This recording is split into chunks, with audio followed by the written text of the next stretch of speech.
না কথা কোন ঠিক কিনা? তাই যার যার আমল নিয়ে কবরে যাইতে হবে।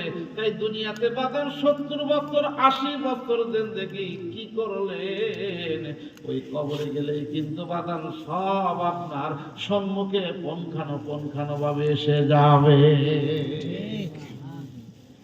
ওই দিন আর আপনি কোনো কথা বললেই কাজ হবে না। কথা কোন ঠিক কিনা? আপনি সেই দিন যার যার আমল নিয়ে কবরে যাইতে হবে।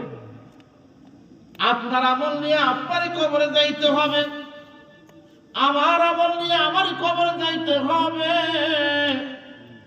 এই যার যার আমল নিয়ে আমল নামা নিয়ে বাজার শেষ হয়ে কবরে উঠবে। কথা কোন ঠিক কিনা?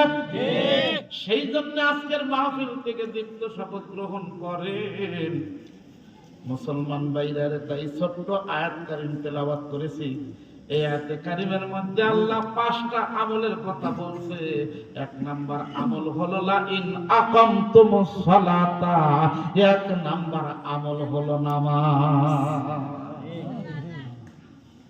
ঠিক মতো পড়লে আল্লাহ 3টা পুরস্কার দেবে। 1 নাম্বার আল্লাহ আপনার সাথে থাকবে। সুবহানাল্লাহ। আল্লাহর সাথে থাকলে ভয় আছে? নাই। আল্লাহর সাথে থাকলে যে কোনো ভয় নাই, তার একটা বাস্তব উদাহরণ আমি আপনাদেরকে এখন দিয়ে দিই। নবীজি কালেমার দাওয়াত দেয়, বিরোধিতা করে আবু জেহেল, উতবা, সাইবা, মুগিরা, আবু লাহাব। এক পর্যায়ে নবীজি বললেন, মুহাম্মদ বাপ দাদার ধর্মের উপর চুনকালি মারো না, মক্কাতে তোমার প্রেসিডেন্ট বানাইয়া দিন। আল্লাহর নবী বললেন, আমি যদি মক্কাতে প্রেসিডেন্ট হই, স্বরাষ্ট্রমন্ত্রী হবে কে? বলে উতবা।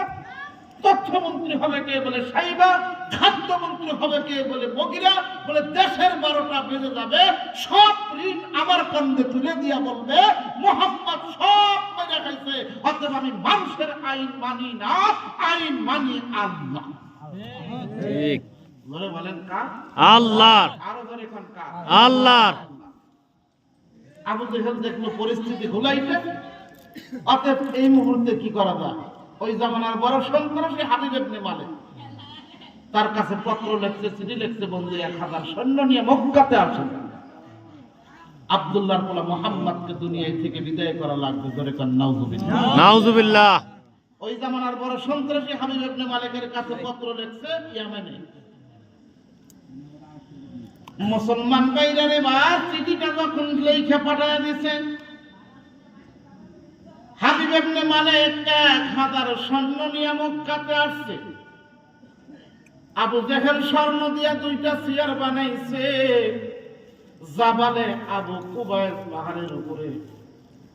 একটা চেয়ারে বলবে হলো হাবিব ইবনে মালিক, আর একটা চেয়ারে বলবে বাজানে আবু জেহেল, মস্ত বড় নেতা তুমি, ক্ষমতা পশুর, লোকে তোমায় দেখলে করে হুজুর হুজুর। ওই লোকগুলা একদিন তোমায় হুজুর কইবে না, যাইতে হবে ওই কবরে, কেউ তো যাবে না।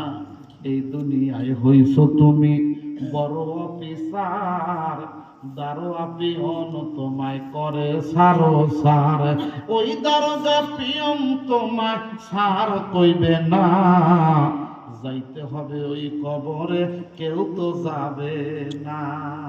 ঠিক কি? ঠিক। জোরে কোন বাবা? ঠিক। হাবিব ইবনে মালিক 1000 সৈন্য নিয়ে মক্কাতে আসছে। আবু জেহেলের বাড়ির ওখানে নেতা দিয়া বোঝাই যে তার বাড়ির কাছে কর্মীর আনাগোনা বেশি না কম? বেশি। আরো জোরে কোন? বেশি। সব সময় কর্মী, এমন কর্মীর কর্মী যে নেতা চায় চামচার ঠিকানি বেশি। ঠিক ঠিক। জিজ্ঞেস করলেন, বাবার নাম আব্দুল্লাহ, মায়ের নাম আমিনা, দাদার নাম আব্দুল মুত্তালিব, চেনেন নাকি? বলে চিনি। কোথায় থাকে? বলে চাচার বাড়ি। বলে চাচার বাড়ি থাকে কে? বলে মা নাই বাবা নাই। যেই লোকটার মা নাই বাবা নাই, সেই লোকটার সাথে কেন আপনার বিরোধিতা? বলে আল্লাহর কোরআনের কথা কয়।